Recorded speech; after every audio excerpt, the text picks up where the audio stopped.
शबरी कविता नरेश मेहता का एक अंत्यज नारी की कथा के साथ युगीन वैचारिकता को प्रस्तुत करने वाला खंड काव्य है। यह कथा आदि कवि वाल्मीकि रामायण से ली गई है। वाल्मीकि ने मानवीय और सामाजिक व्यवस्था के रूप में प्रस्तुत किया है। शबरी की कथा त्रेता युग की कथा है। यह समय है जब सतयुग की अरण्य सभ्यता, जिसे ग्राम सभ्यता कह सकते हैं, समाप्त होकर नगर सभ्यता विकसित हो रही थी।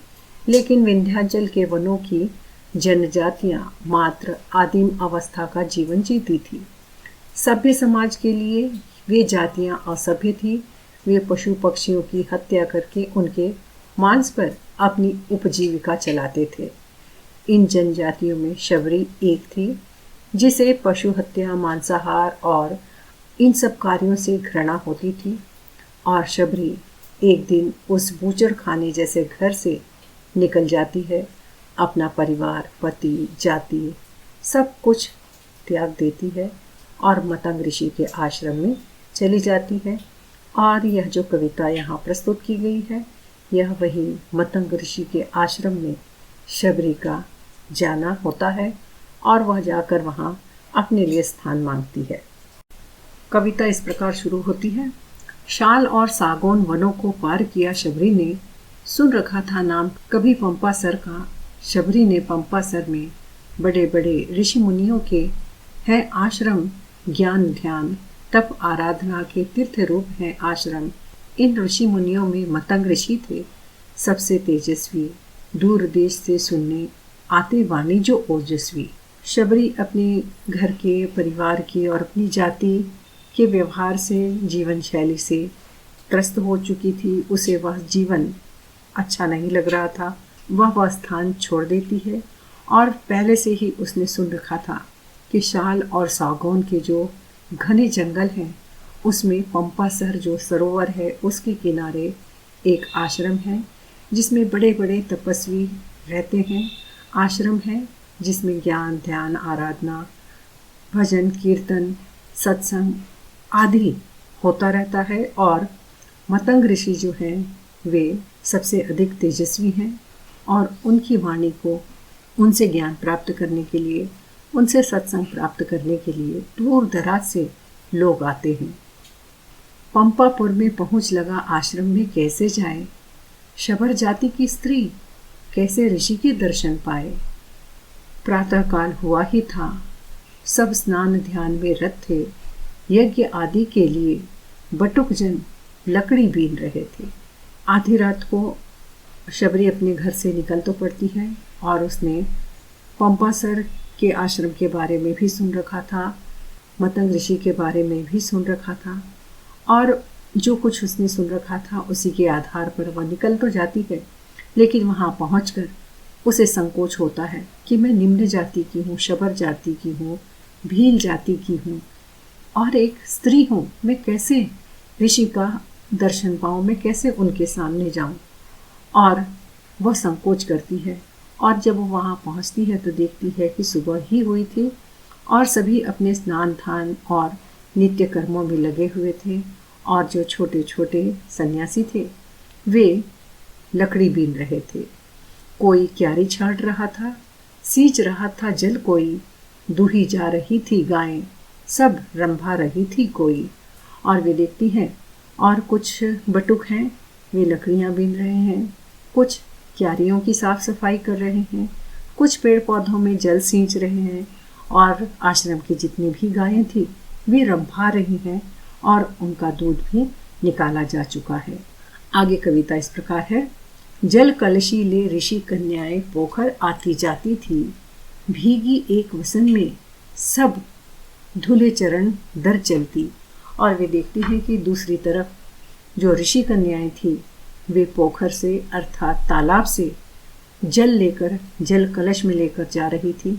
और वे भी वहीं पर स्नान करके अपने गीले कपड़ों में ही जल कलश लेकर, कलश में जल लेकर जा रही थी। यज्ञ वेदियाँ सुलग चुकी थी, वेद पाठ था जारी।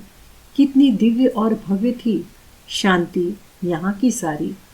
और वे बताती हैं कि वहाँ पर यज्ञ के लिए, हवन के लिए वेदियाँ सुलग चुकी थी और वेद पाठ भी शुरू हो गए थे, मंत्रों का उच्चारण भी शुरू हो गया था। कितनी दिव्य और भव्य थी शांति यहाँ की सारी।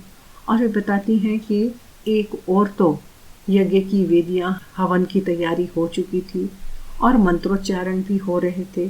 सभी सन्यासी अपने अपने नित्य कर्म कर रहे थे, आ जा रहे थे। लेकिन इस सब के बावजूद भी, इतनी चहल पहल होने के बाद भी वहाँ एक भव्य शांति थी। वह एक आश्रम का सुंदर रूप है कि इतनी चहल पहल होकर भी वहाँ पर किसी तरह की हलचल या भगदड़ नहीं थी। एकदम शांत वातावरण था। आगे कविता इस प्रकार है। पहुँच वह मतंग ऋषि आश्रम में, यज्ञ धूम था पावन, दिव्य गंध से युक्त हवा, साम गान मन भावन। वे मतंग ऋषि के आश्रम में पहुँच जाती है। वहाँ पर यज्ञ की धूमधाम चल रही थी और वो बड़ी पवित्र सुगंधी चारों ओर हवन सामग्री की फैली हुई थी। वहाँ की हवा भी, वहाँ की वायु भी बड़ी सुगंधित थी, मन को शुद्ध कर रही थी।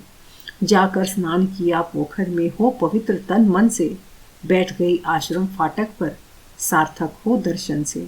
और उसने भी देखा यहाँ का व्यवहार कैसा है, कैसे यहाँ पर सब लोग अपने कार्य कर रहे हैं।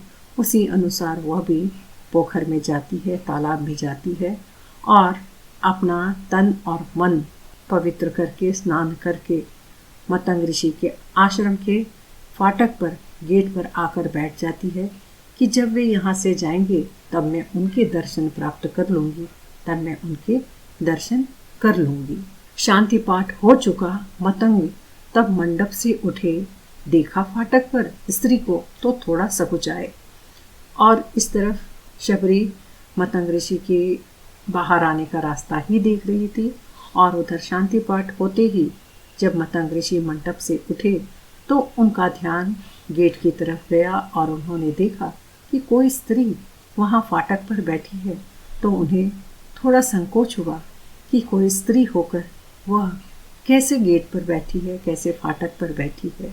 पूछा ऋषि ने, तुम कौन हो, कौन हो और कहाँ से आई? देखा ना तपोवन में, पहले क्या नई नई ही आई? और वे उससे पूछते हैं कि तुम कौन हो, कहाँ से आई हो? तुम्हें मैंने इस तपोवन में, इस आश्रम में पहले कभी नहीं देखा, क्या तुम नई नई ही आई हो? ऋषि की जिज्ञासा वाणी सुन भर आए शबरी के लोचन, कैसे बताए अंत्यज है शबर जाति की दुख मोचन। और मतंग ऋषि से अपने लिए सहानुभूति के शब्द सुनकर उसकी आंखों में पानी भर आता है और वह संकोच करने लगती है कि मैं ऋषि को कैसे बताऊं कि मैं अंत्यज जाति की हूँ, एक भील जाति की हूँ और शबर जाति की हूँ। मैं दुखी हूँ और अपने दुख से छुटकारा पाने के लिए आपकी शरण में आई हूँ। चौंके मतंग, वह समझ गए कीचड़ में कमल खिला है यह।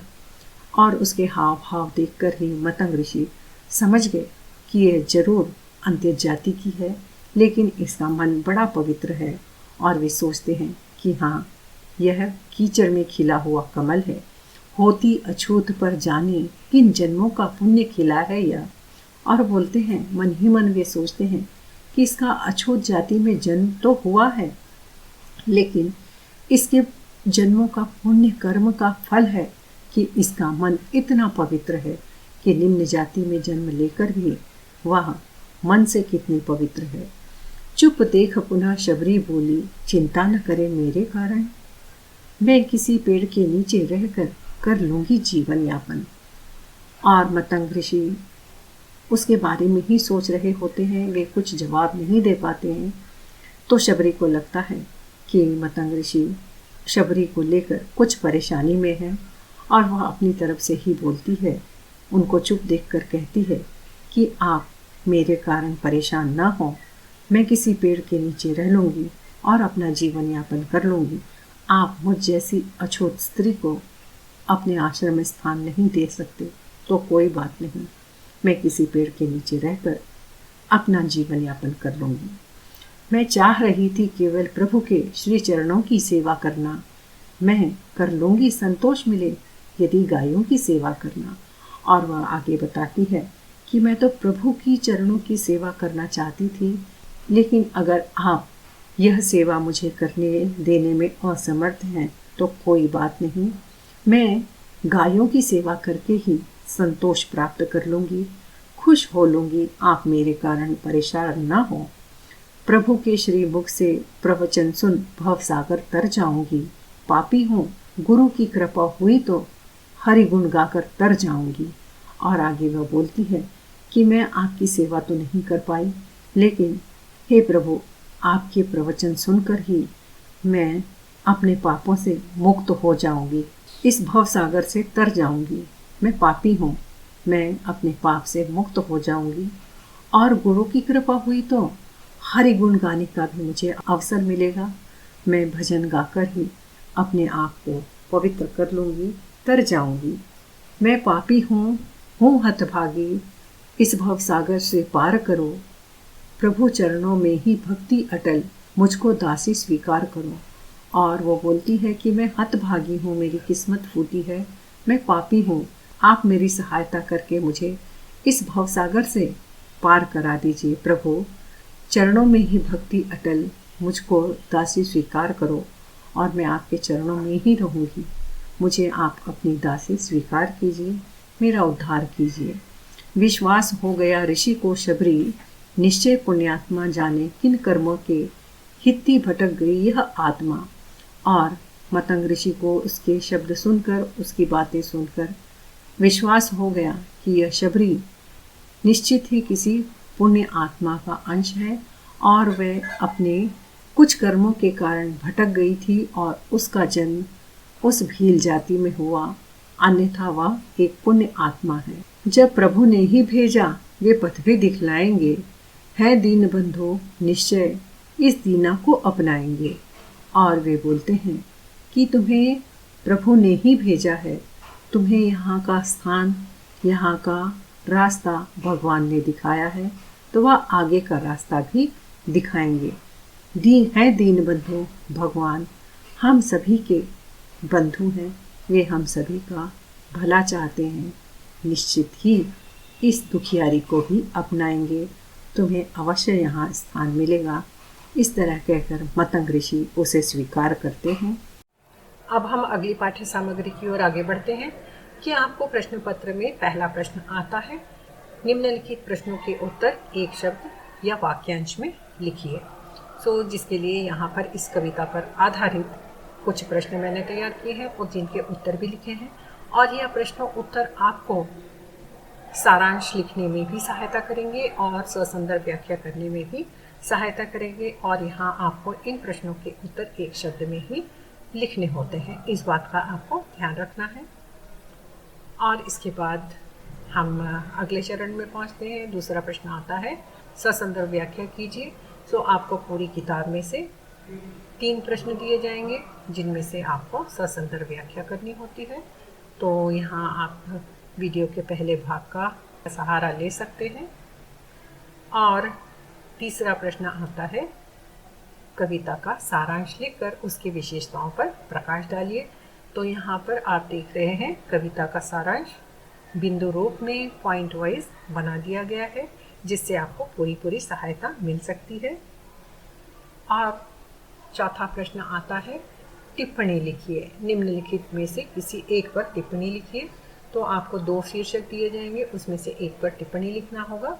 तो आप देख रहे हैं टिप्पणी लिखने का फॉर्मेट आप देख रहे हैं कि जो भी आपको 2 शीर्षक दिए जाते हैं टिप्पणी लिखने के लिए, सबसे पहले जो भी प्रश्न आप टिप्पणी लिख रहे हैं उसका शीर्षक लिखिए।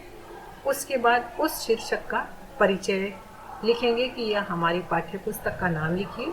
उसके बाद कविता और कवि का नाम लिखिए और एक संक्षिप्त रूप से उस शीर्षक के विषय में कविता के आधार पर आपको टिप्पणी तैयार करना है, जो 5 अंक के लिए एक प्रश्न होगा जिसे आप यहाँ पर देख रहे हैं। इस प्रकार छात्रों यह पाठ्य सामग्री पूरी होती है। मुझे आशा है आपको यह जरूर उपयोगी होगी।